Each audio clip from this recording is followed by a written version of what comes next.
আসসালামু আলাইকুম এভরিওয়ান। সকাল সকাল বৃষ্টি হচ্ছিল, ঘুম থেকে উঠে দেখি তো আমি বৃষ্টি দেখতেছিলাম বারান্দা থেকে। তো আমার খুব ক্ষুধা লাগছে, রাতে ভালো মতো খাই নাই।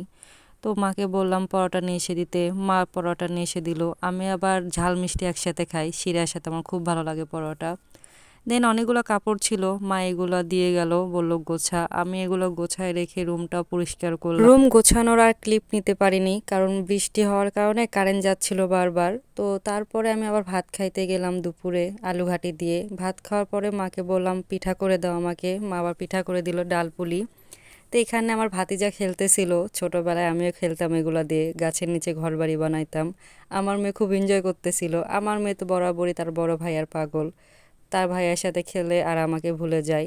এখানে আপনার ভাই আমাকে ভিডিও পাঠাইছে, বলতেছে তুমি নাই, দেখো আমি কিনে এনে খাচ্ছি মোরগ পোলাও।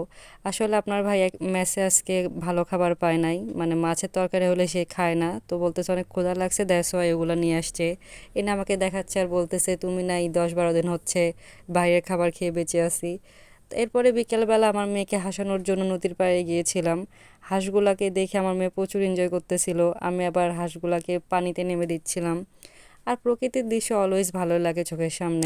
আমাদের বাড়ি আসলে উপজেলায় অবস্থিত, শিবগঞ্জ প্রপারে। এই জন্য আমরা হালকা গ্রাম হালকা শহর পাই, মানে সব কিছু মিক্স করে।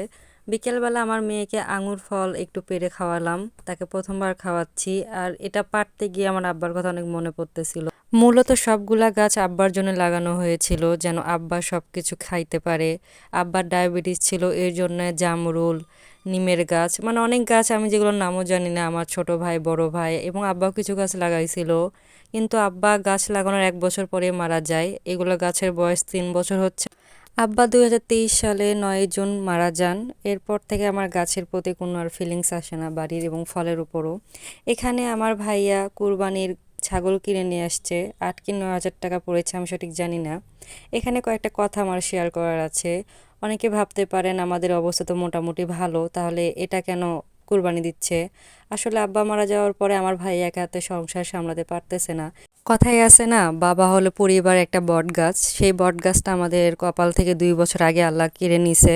এরপর থেকে আমাদের অনেক, মানে ধার দেনা হয়ে গেছে প্রায় 5 লাখ টাকার মতন। আর আমার ভাই একা হাতেই সব সামলাচ্ছে, আমাকে দেওয়া বা আমার ছোট ভাইকে পড়ানো, দেন সংসার একটা টুকটাক খরচ আছে।